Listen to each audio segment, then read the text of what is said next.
Yo guys welcome back to this another video. और इस video में हम बात करेंगे लावा की तरफ से आने वाले एक नए स्मार्टफोन की। माइक्रोमैक्स के बाद अब इंडियन ब्रांड लावा भी एक बार फिर से स्मार्टफोन मार्केट में कमबैक करने की तैयारी कर रही है। काफ़ी टाइम से इसके डिवाइस के बारे में लीक्स देखने को मिल रहे हैं और अब इसकी बैटरी और बाकी कंपोनेंट्स को भी सर्टिफिकेशन वेबसाइट्स पर स्पॉट किया जा रहा है। पहले खबर सामने आई थी कि कंपनी इसे दिवाली के टाइम पे लॉन्च कर सकती है, हालांकि तब ये डिवाइस हमें देखने को नहीं मिला।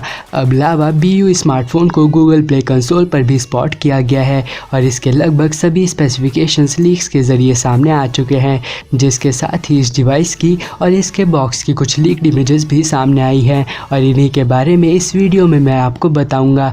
इससे पहले अगर आपने अभी तक हमारे चैनल को सब्सक्राइब नहीं किया है तो चैनल को सब्सक्राइब ज़रूर करें और साथ ही बेल आइकन दबाने के बाद इस वीडियो को लाइक भी कर दीजिए। लावा के इस नए डिवाइस का नाम लावा BU बताया जा रहा है और इसी नाम से सर्टिफिकेशन साइट्स पर भी ये देखने को मिल रहा है। कंपनी इसे लोअर बजट सेगमेंट में लॉन्च करेगी और 7000 रुपीज़ के प्राइस रेंज के आसपास हमें ये देखने को मिलेगा।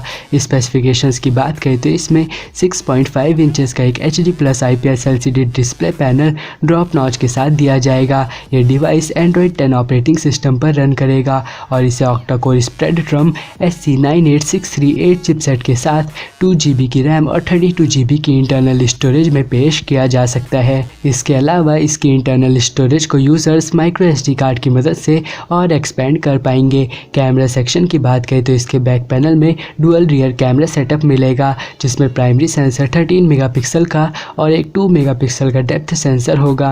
वहीं फ्रंट की साइड इसके नॉच में 8 मेगापिक्सल का सेल्फी कैमरा मिलेगा और पावर बैकअप के लिए 4060 mAh की बैटरी, नॉर्मल 7.5 वॉट चार्जिंग और माइक्रो USB पोर्ट के साथ दी जा सकती है। इसके अलावा सिक्योरिटी के लिए इसके बैक पैनल में फिजिकल फिंगरप्रिंट सेंसर दिया जाएगा। अब देखें तो अगर लावा इसे 6000 या 6500 रुपीज़ के बीच में लॉन्च करेगा तो ये एक बढ़िया ऑप्शन हो सकता है। हालांकि 7000 रुपीज़ में माइक्रोमैक्स इन 1B और Realme C11 अभी भी एक अच्छी चॉइस ही रहेंगे। हालांकि अभी कंपनी की तरफ से इसके बारे में कोई भी ऑफिशियल कंफर्मेशन देखने को नहीं मिली है और ना ही इसके लॉन्च डेट के बारे में कंपनी ने कोई जानकारी दी है। और जैसे ही इसके बारे में कुछ नए अपडेट्स देखने को मिलेंगे तो आपको हमारे चैनल पर उससे रिलेटेड वीडियो मिल जाएगी। इसलिए अगर आपने अभी तक हमारे चैनल को सब्सक्राइब नहीं किया है तो चैनल को सब्सक्राइब ज़रूर करें और साथ ही बेल आइकन दबाने के बाद इस वीडियो को लाइक भी कर दीजिए।